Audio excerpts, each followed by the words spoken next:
This material is a part of the Oklahoma Historical Society's Oral History Program Living Legends collection. There is no original date given for this interview. The interviewer is not identified. The interviewee is Mr. L.E. Frenchy Savard, and the spelling on that last name is S-A-V as in victory, A-R-D as in dog. There is no location given for this interview. This interview is being re-recorded on November the 20th, 1984, for inclusion in the permanent collections of the Oral History Program by Judith Michener.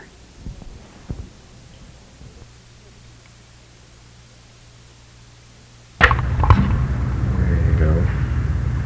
Release instant stop lever to start recording. At end of recording, press stop key. Well, I think the place to start off, Frenchy, I know a little bit about this airplane, but I think the place to start off is... Did you read that thing? Where? No, not yet. The place to start is how you found out where this Ford was. Mm-hmm. Go ahead and talk. Tell me about that. Well, let's see. This thing is it recording now? It should be, yeah. Oh, well, this will better be careful then. Well, there was considerable interest about building the thing back in 1952. What this company exists now, at that time was nothing but a little... Don't go too far away from the mic. Just a small machine shop, like we call it, pots and pans, you know. Yeah. And What was the name at that time? at that time it was called aircraft hydroforming, the same. That was 1952. And at that time I had no part to do with the company at all. On the outside of this company there was another company, a corporation that has been formed by the name of Hayden Aircraft Corporation. Yeah. And that company, rather, merged with this company in 1956 to go ahead and build this airplane. The reason for it is so many requests, and we decided to merge with this company and start doing something. So naturally we didn't have no prints. Didn't have any what? No prints. Prints for Ford. Mm-hmm. So first we had to find an airplane to get something to go by. We were just not going to go ahead and build a thing, you know, without any reference. So we sent out letters to the Mexican government, letters to Nicaraguan government, Guatemala, and all over South America to find out where the possibility of one being still in use. But we were looking at Ford Triloda, that was. Yeah. But we were looking for a specific model. We knew where there was other Fords, but not the Ford that we wanted to do. We wanted the one you wanted to copy, in other words. The high lift wing and a different airfoil than the others. What airfoil is that, French? That's a Göttingen airfoil. Göttingen? Mm-hmm. G-U-T-T-I-N-G-E-N? Yeah, something that I'm not too good at spelling German words. So we got a reply from the Mexican government that there was one down there on blocks, you know. Hadn't been in operation for 2 years. So we wrote back and found out who was the legal owner. And we got the answer that Aeronavi in Mexico was the legal owner. Uh-huh.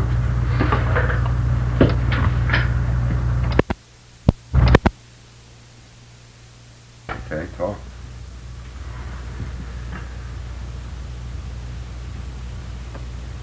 Well, what we were talking about this airplane been in Mexico for that length of time It hadn't been in operation for 2 years. It was unblocked with the center engine removed, and the Mexican family was living in the thing. How many people in this family? Oh, there was like an ordinary Mexican family, 9 to 10. Oh.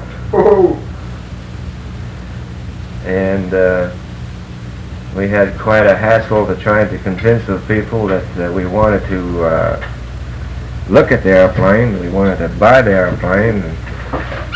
And we didn't want to push them out of there and let them out in the cold. These were squatters, I take it. In other words, the airplane belonged to Aeronautics, but these people just moved in. Where was the airplane located at this time? It was down in Oaxaca. Oaxaca? In what kind of a setting? That is, was it Off the wood or the beach or what? Off was what we may call a ballpark, or a more or less a meadow, inland quite a ways. Away from civilization? Away from civilization. How did it get there, do you know? Apparently, we wasn't able to get too much information about it. That the engine stopped functioning, and they wasn't able to find any other engines. It was C1 at that point because there's no road leading there at that time, and they just abandoned the aircraft. And that was the reason why it wasn't flying anymore. So it stayed like that for approximately 6 months, until we wound up all the legal matters, how to get it out of there and become the rightful owner. So we got that information through the Mexican CIA, I suppose. Scope it's called, yeah. That it was the number 9683 and serial number 39. The 39th airplane that rolled out of the factory in Dearborn, Michigan.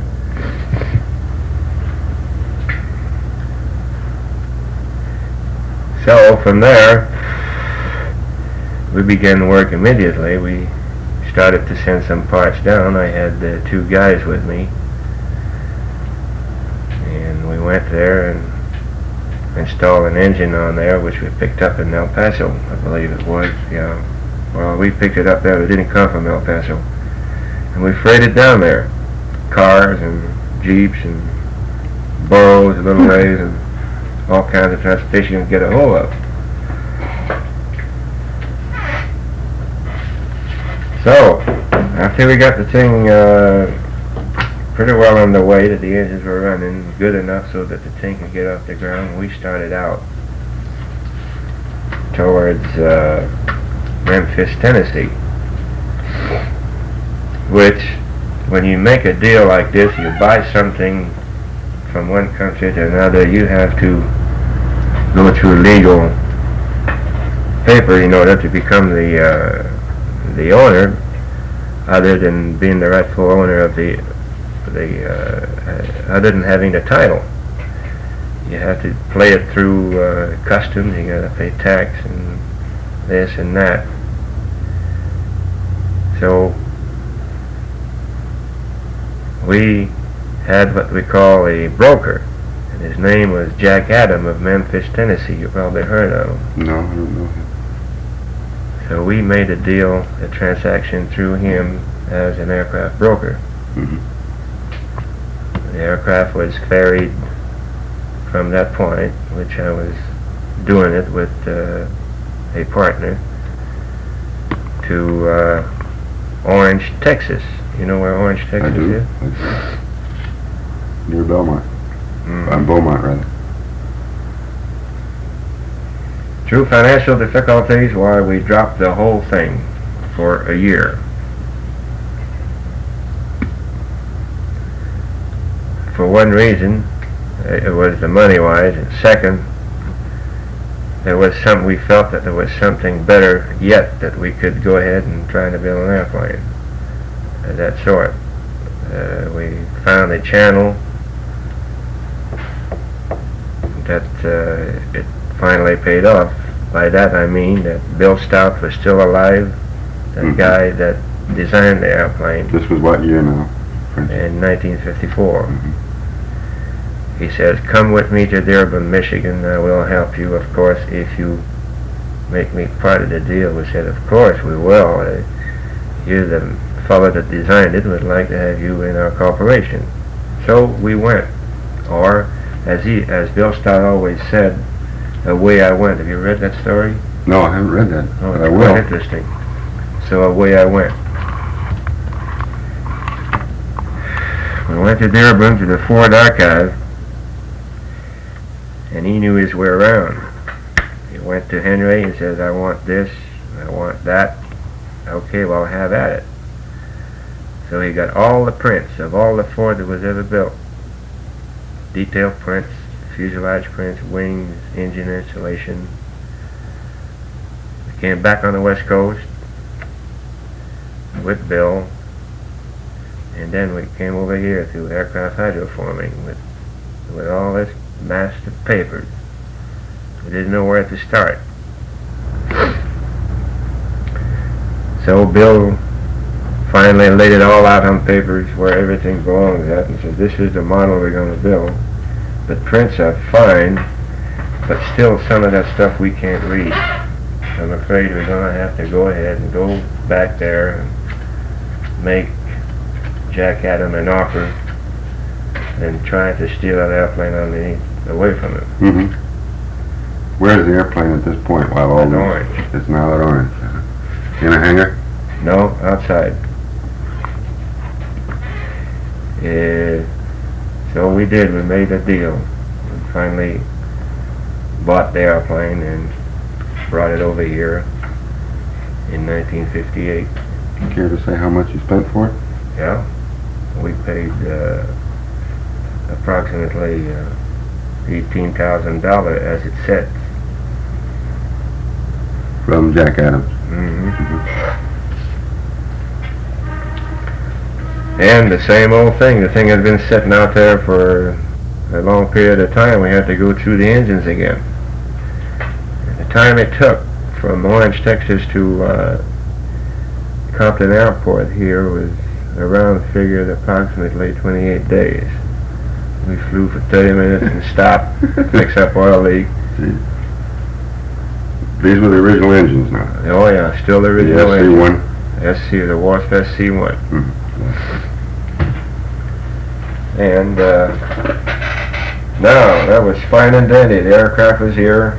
Bill Stout was still alive. And, oh boy, we're going to go to town. We're going to build a Ford. Now we got prints. We really got something to go by. We got a plant. We got financial facility. Now let's go at it. All right.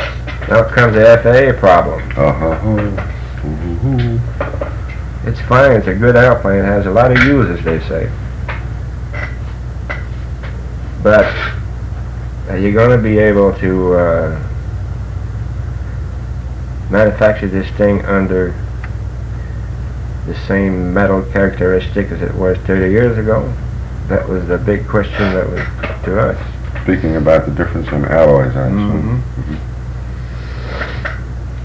So we said, no, naturally no, but we can provide better metal.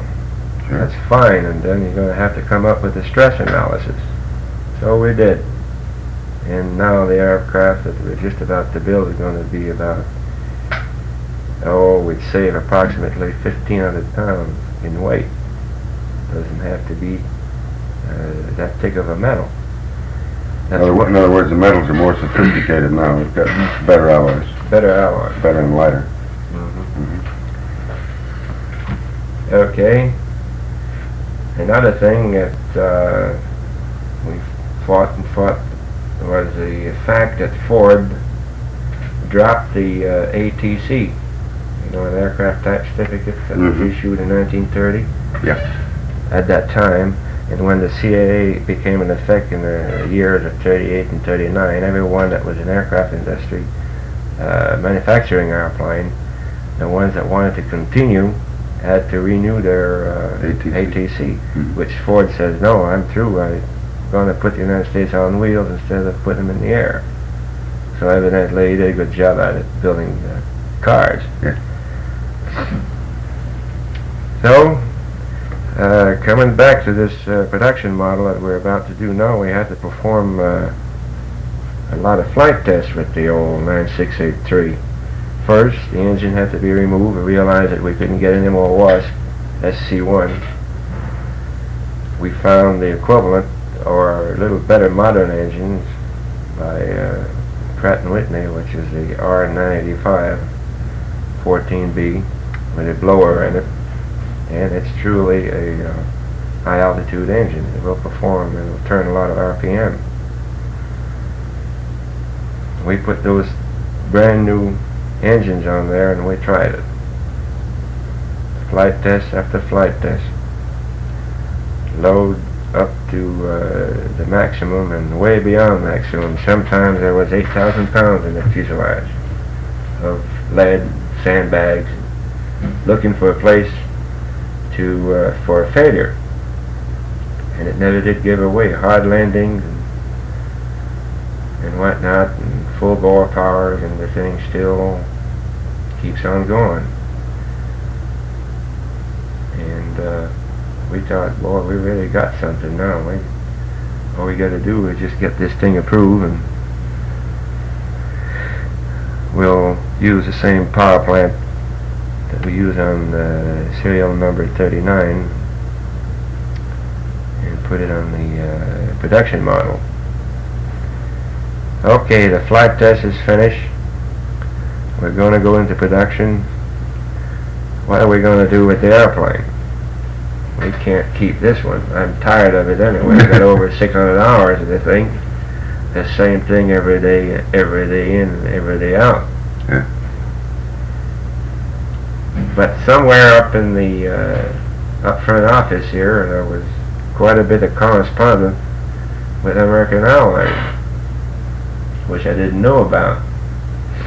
Come to find out about a month before we decided to sell the airplane that somebody wanted to buy it, which it was American Airlines. That was in 1959.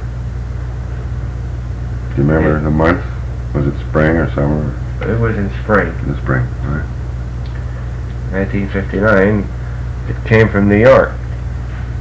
It's not this last sale that we made with them. It's the one way before that, 2 years before that. Mm-hmm.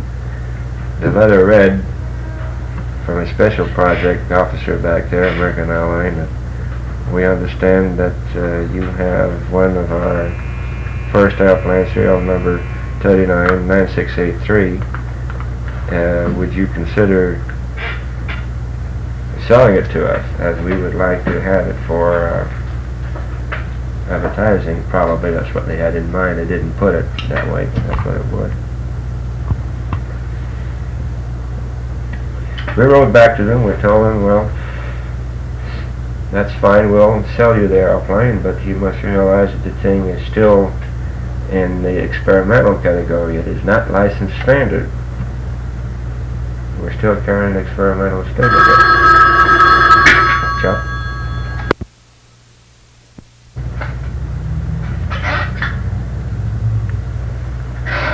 We were talking about selling the 9683 to American Airlines, were we not? That's right. We wrote back to American Airlines and we told them that the condition again, that it was under experimental, and if they needed the airplane for flying to haul people around for advertising, why it couldn't be done, because Restricted. Mm-hmm. So it was dropped for another year. We decided to relicense the airplane to a standard category. And the minute that the thing was licensed, we got the same letter back about the same heading, which was about 3 months ago, this year of 1962.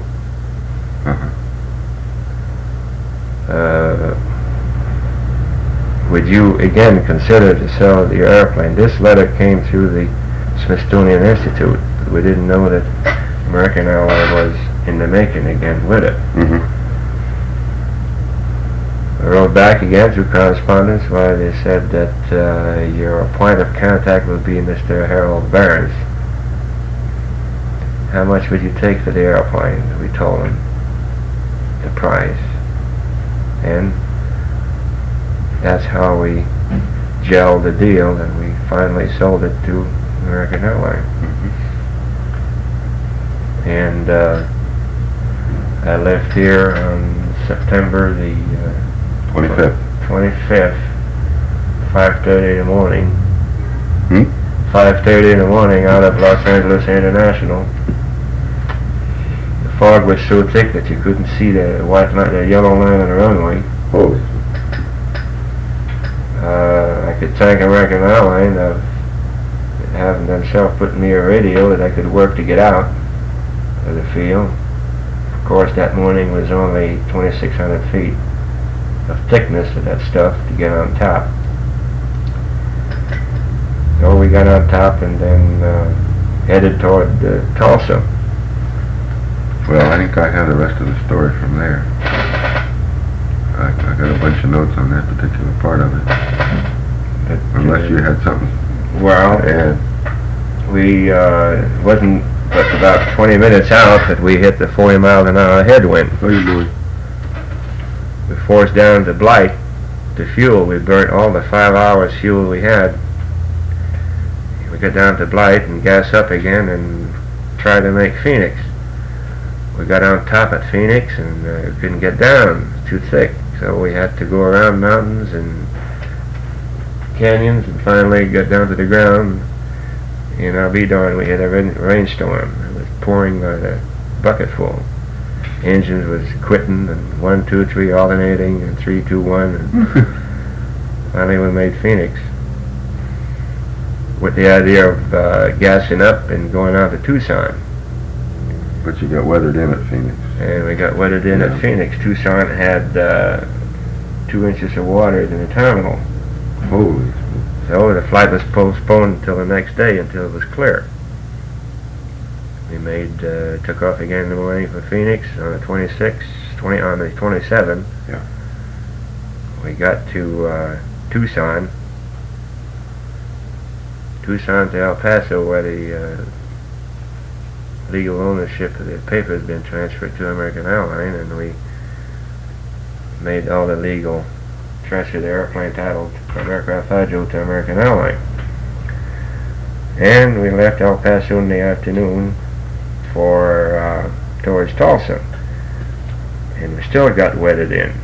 We climbed at 14,000 to get on top the so-called Guadalupe Pass. I imagine it's a point of interest for American Airlines who pioneered the route at that time. But it was so high there that the stuff was so high that it was even with the line, with the horizon. You couldn't see the pass. In other words, it was up above Guadalupe Peak. Mm-hmm. Way above. And El Capitan. Yeah, it was all sucked in real solid. We spent a great deal of time on top again, trying to find a hole to get through. All the radio went out. Nothing would work. So we found a hole over Hobbs. We spiraled down to the ground and flew for about 15, 20 minutes. Finally we found the airport. It was raining like hell there too. And so on. This was the last time that we hit the weather. From there on it was clear. Downhill all the way, 80 miles an hour. Except you had to stop at Hobart, Oklahoma for fuel. Hobart. That was the last stop, I believe. Yeah, that's right. Well, I think that pretty much covers it, don't you? I think so. Who were the 2 fellows who helped you get the airplane in condition to fly out of Mexico? They're down dead. One of them's dead now. What were their names? One of them is Bill Miller, and the other guy's name is Swanson. Swanson is dead. He got killed in the Forestry Service up here about 2 years ago with a PBY. What was his first name? Jim. Jim Swanson. Jim Swanson, yeah. Were these mechanics or pilots or both? Both. A little bit of everything. Certified A&E. Mm-hmm. Well, like I said, I think that wraps it up for now, especially since I run out of time. We can... There is no sign-off for this interview. It simply ends in mid-sentence. We have recorded it exactly the way it appears on the Living Legend reel-to-reel master tape.